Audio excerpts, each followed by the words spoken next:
Salmo 46. A fé perfeita em Deus. Deus é o nosso refúgio e fortaleza, socorro bem presente na angústia.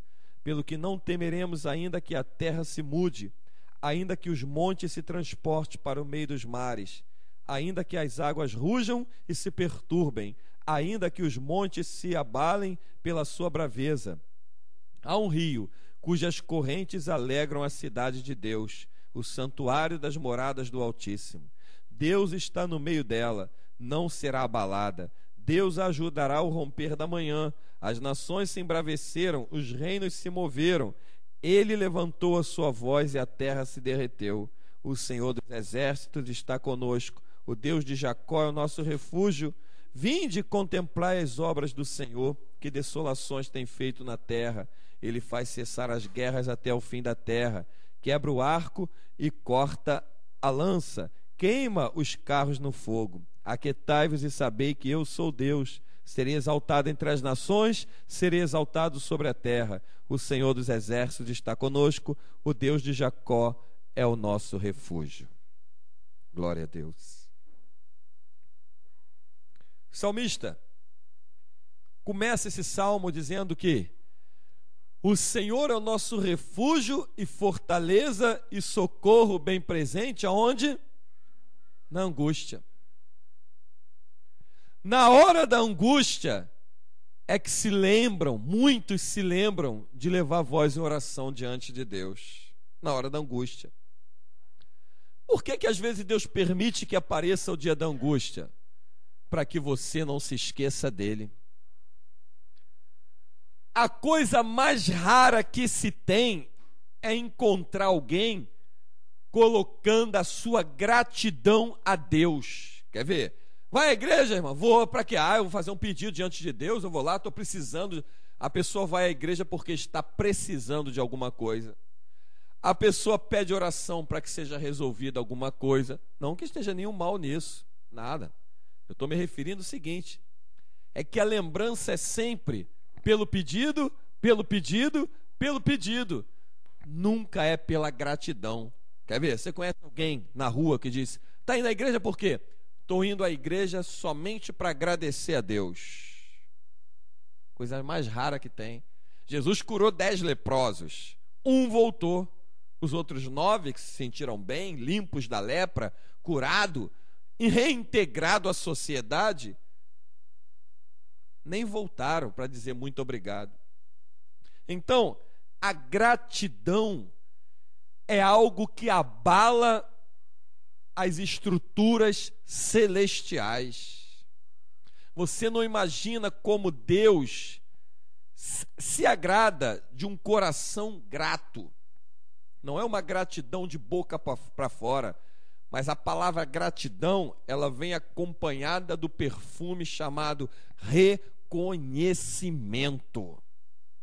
Se não for o Senhor que tivesse ao nosso lado, diz o salmista no outro salmo, ora, diga a Israel, se não fosse o Senhor, nossos inimigos tinham nos alcançado, teriam nos feito em pedaço. Então, a gratidão é o reconhecimento de que só chegamos até aqui porque Deus usou de benignidade com a gente. Nós não servimos a Deus como Ele é digno de ser servido. E ainda assim Deus opera, interfere, intercede, intervém a nosso favor, com a sua bondade, com a sua benignidade. Tu vê que o salmista diz, pelo que temeremos que ainda que não temeremos ainda que a terra se mude, ou que os montes se transportem para o meio dos mares, ainda que as águas rujam e se perturbem, ainda que os montes se abalem pela sua braveza, há um rio cujas correntes alegram a cidade de Deus, o santuário das moradas do Altíssimo. Que rio é esse que alegra a cidade de Deus? É o movimento da palavra de Deus a favor daqueles que o amam e daqueles que Ele ama. É o movimento da palavra. A palavra que parte do trono de Deus, ela se movimenta como um rio a teu favor. Anjo não dorme. Anjo não tem folga, não tem descanso. eles estão o tempo todo diante do trono do Pai, aguardando ordens a meu e a teu respeito. Você sabia disso? Por isso é que muitas vezes você recebe livramentos na rua de coisas que você nem sabia. 2 ou 3 dias depois, quando tu vê uma manchete no jornal, e eu passei por lá naquele dia, eu não vi nada disso. Pensa até que a reportagem é mentirosa, mas foi porque Deus te poupou, Deus tampou você, te escondeu no seu pavilhão naquele dia, naquele lugar, e você passou por ali onde pessoas sofreram, e Deus não permitiu que você sofresse. E na hora, muitos dizem, eu dei sorte. Outros dizem, eu tenho muita sorte. Outros dizem, foi meu amigo que me ajudou. Outros dizem, olha, se aquela carona não tivesse aparecido. Outros dizem, se meu amigo não tivesse me chamado. Ninguém diz, obrigado, Senhor, louvado seja o teu nome por esse tão grande livramento. Eu costumo dizer, e não me canso, a nossa sorte se chama Jesus. Jesus é a nossa sorte, porque é Ele que opera o que ninguém pode operar. Ele que nos livra onde ninguém pode nos livrar. E é Ele que está conosco todos os dias, prometendo não nos deixar só. Ele é a nossa sorte. Então, tem correntes que partem do trono do Pai, que alegram a cidade do Pai. Qual é a cidade do Pai que se alegra? A cidade de Deus sou eu, a cidade de Deus é você. Nós somos a cidade do Deus vivo, cuja palavra dele se move por dentro e vai transbordando até alcançar outras vidas. Há um rio cujas correntes alegram a cidade de Deus. Você é cidade de Deus, santuário da morada do Altíssimo. É todo aquele que está cheio da sua palavra, transbordante com seu espírito, em que anda em santidade e obediência diante dele. Somos um santuário móvel de Deus na terra. Você vai se movimentando e o Espírito de Deus vai se movimentando junto contigo. O que Jesus disse? Eis que estou convosco todos os dias. Aonde você estiver, Ele está contigo. Aonde tu se move, Ele está contigo. Quando o diabo tenta armar um laço, o Senhor está contigo. Corta o laço na tua frente. Não deixa que os teus pés sejam presos por aquele laço. Esmigalha a pedra. Destrói as investidas satânicas. Te dá poder para desfazer as obras do inimigo. Isso tudo é o quê? A bondade de Deus intervindo a nosso favor. É muito raro. Tem pessoas que dizem assim, depois de um dia em que teve inúmeros livramentos de Deus, alguns a pessoa até viu, Deus permitiu, outros que a pessoa nem viu. Deita numa cama e vai dormir. Apaguei ontem. Dormi, cansei, tomei um banho, comi alguma coisa e dormi. Ninguém é capaz de botar uma palavra de gratidão a Deus por aquele dia. Ser humano, a tendência do ser humano, a essência do ser humano, é uma essência de ingratidão. Ser humano é ingrato, murmurador e ansioso. Nós que somos transformados pelo Espírito Santo e pelo poder da palavra de Deus, nós temos que ser pessoas que glorifiquem ao Pai, que não murmurem em momento algum e que coloquem nossas súplicas e ansiedades diante do trono dele, para que seja feita a vontade dele. Veio o reino dele em primeiro lugar e a sua justiça. Quando o salmista escreve esse Salmo 46, que é a fé perfeita em Deus, qual é uma fé perfeita em Deus? É aquela fé que não é abalada por nenhuma circunstâncias naturais nem espirituais. O mundo se levanta contra você, você não se abala. O inferno se apresenta na tua frente para vir contra você, você não se abala. Porque você sabe que contra o mundo e contra o inferno, maior é o que está contigo do que os que estão com eles. Essa é uma fé perfeita em Deus. Quando eles falam, verso 7, o Senhor dos exércitos está conosco, o Deus de Jacó é o nosso refúgio. Vinde e contemplai as obras do Senhor, que dissolações tem feito na terra. Sabe aonde estão as obras do Senhor? Armazenada? Dentro de todo aquele que é santuário do Altíssimo, que se move na terra. Você tem obra do Senhor na tua vida. obra do Senhor para desfazer as obras do diabo, obra do Senhor para curar o enfermo, obra do Senhor para socorrer o aflito e necessitado, obra do Senhor para socorrer o órfão e a viúva, obra do Senhor para anunciar o caminho da verdade, obra do Senhor para levar o povo ao conhecimento de Deus, e por aí vai, por aí vai, por aí vai. A tua vida, a nossa vida foi projetada por Deus como uma obra do Senhor. Deus fez uma grande obra na nossa vida. E o que nós temos feito com essa grande obra que Deus fez? Jesus fala que não se acende um velador e se coloca debaixo da cama. Não se acende um lampião e se esconde. Antes se põe no lugar mais alto da casa para iluminar. O que Deus quer de mim e de você nessa hora que está ouvindo essa palavra? Deus quer que você comece a se apresentar em oração diante dele e diga: Senhor, eis-me aqui, envia-me a mim, como fez Isaías no capítulo 6. Ele quer isso, que você se apresente diante dele. Eis-me aqui, Senhor, envia-me a mim. Onde é? Para levar um folheto? É para visitar uma pessoa? É para orar por alguém? É para evangelizar? É para pregar? É para louvar? É para orar? Eis-me aqui, Senhor.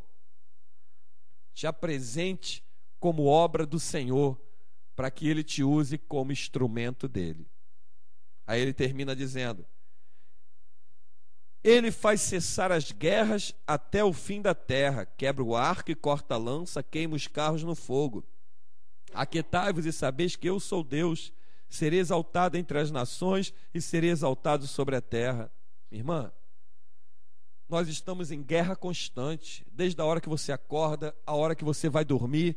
Travamos uma guerra, não contra a carne nem contra o sangue, mas contra as potestades e principados que habitam nas regiões celestes. Quer ver? O teu chefe lá no trabalho, que você conhece, cheio de demônio.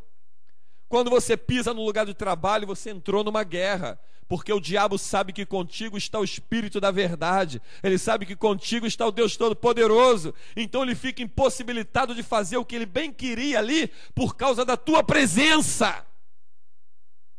Uma vez um rapaz foi mandado embora do trabalho, sem entender por quê. Ficou sentado lá no meio-fio, em frente à firma, o prédio lá. O patrão chegou do trabalho: o que você está fazendo aí, rapaz?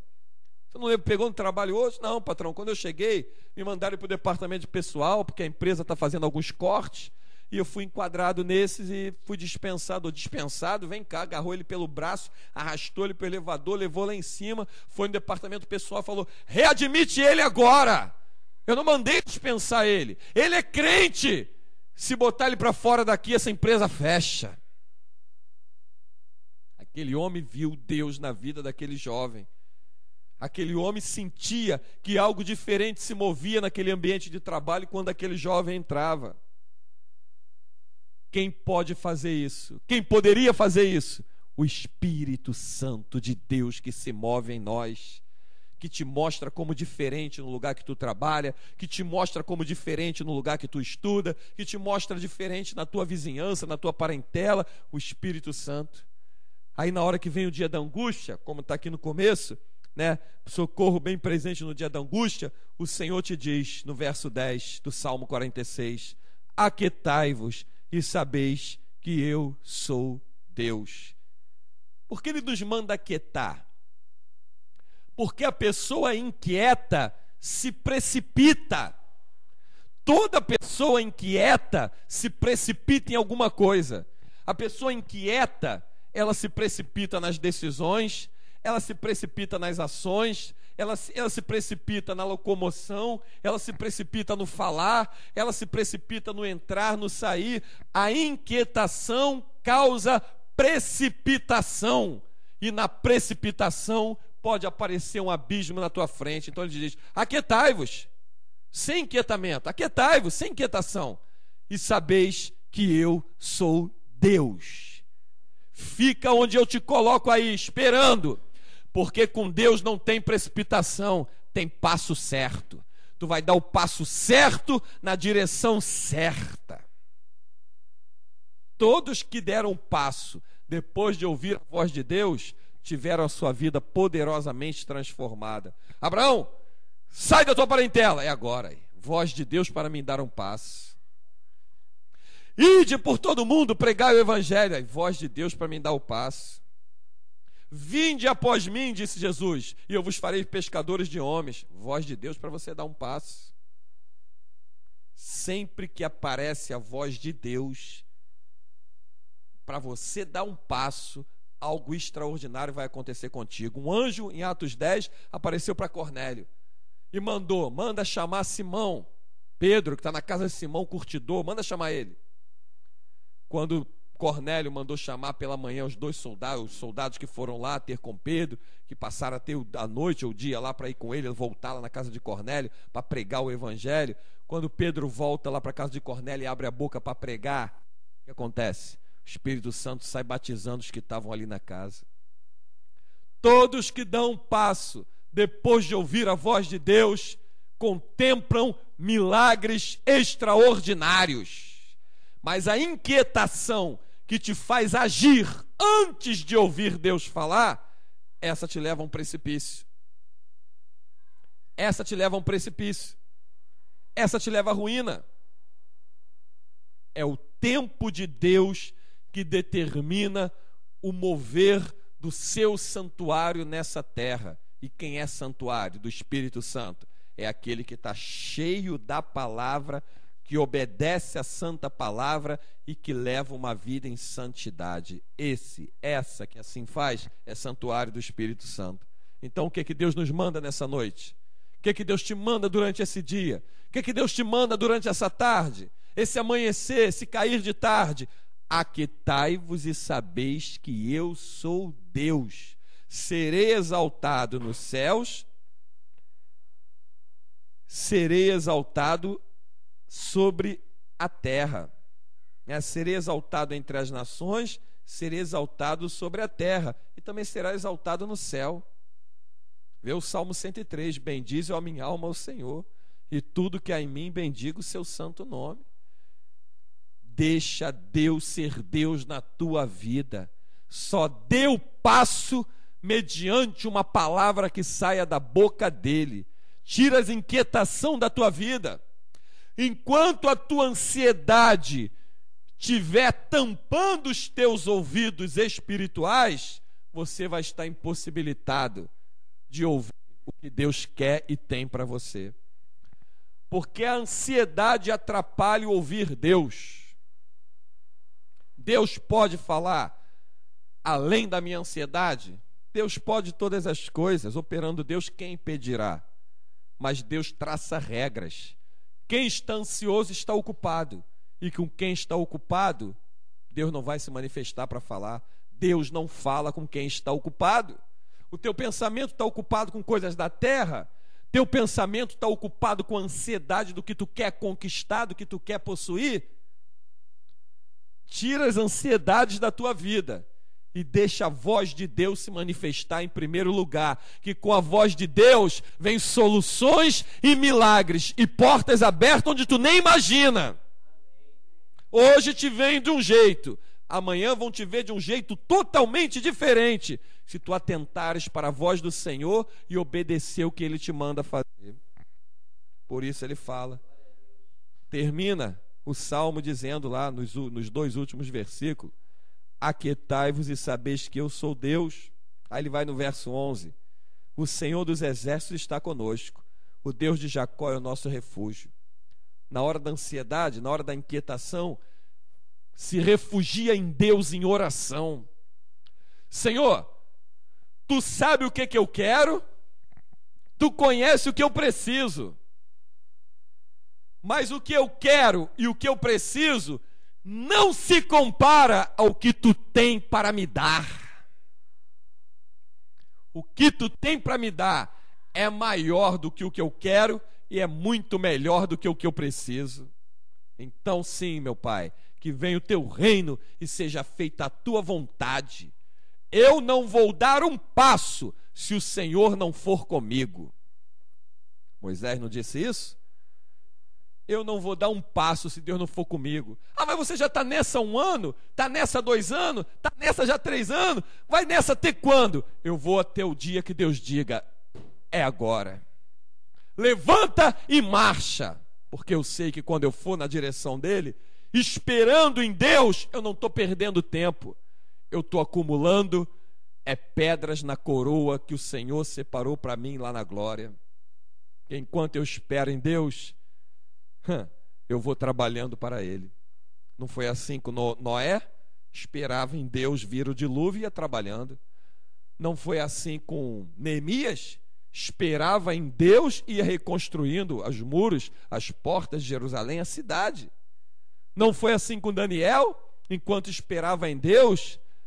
Não foi com Sadraque, Mesaque e Abednego? Enquanto esperava em Deus, estava trabalhando para o Senhor, numa terra estranha, povos de língua estranha, adoravam ídolos pagãos, mas eles tinham a santa palavra de Deus dentro deles, os mantendo aquietados, quietos, sabendo que a hora da operação de Deus, quem determina é Deus, e que quando Deus fala, anjo, parte na direção da casa dele, você parte na direção da casa dela, eu estou operando, todo o universo se derrete, se dissolve, todas as nações se dissolvem com a voz do Senhor e a vitória chega na tua casa e Deus não permite o diabo roubar. Vale a pena esperar em Deus, vale a pena se aquietar e esperar sabendo que o Senhor é bom, uma fortaleza no dia da angústia e conhece os que confiam nele, como diz Naum 7. E vale a pena esperar e se aquietar, saber que Ele é Deus, que será exaltado entre as nações e será exaltado sobre a terra. Sabe quem são as nações? São as tuas vizinhanças, os povos que estão à tua volta. E será exaltado sobre a terra, porque aonde você for, vão dar testemunho do que Deus fez a teu respeito. A gente não conta até hoje o que Deus fez com Abraão? A gente não conta até hoje o que Deus fez com Daniel? A gente não conta até hoje o que Deus fez com Sadraque, Mesaque e Abednego? E o que Deus fez com José dentro do Egito? E o que Deus fez com Ruth? E o que Deus fez com Mardoqueu, com Esther? O que Deus fez com Pedro, com Paulo, Tiago, João? Assim vão dizer, olha o que Deus fez contigo. Olha o que Deus fez com ela. Olha lá o que Deus fez com o filho dela. Olha o que Deus fez com a filha dele. Se tu permaneceres fiel e obedecer a palavra do Senhor, tu dará o passo na direção certa, no momento certo, e provará do melhor de Deus nessa terra que ainda está por vir. E que o santo Deus nos abençoe com essa palavra, nos alimente, nos refrigere a alma e nos renove. E que o Espírito Santo seja louvado por ela, porque sem Ele nada se pode fazer. Amém? E graças ao bom Deus.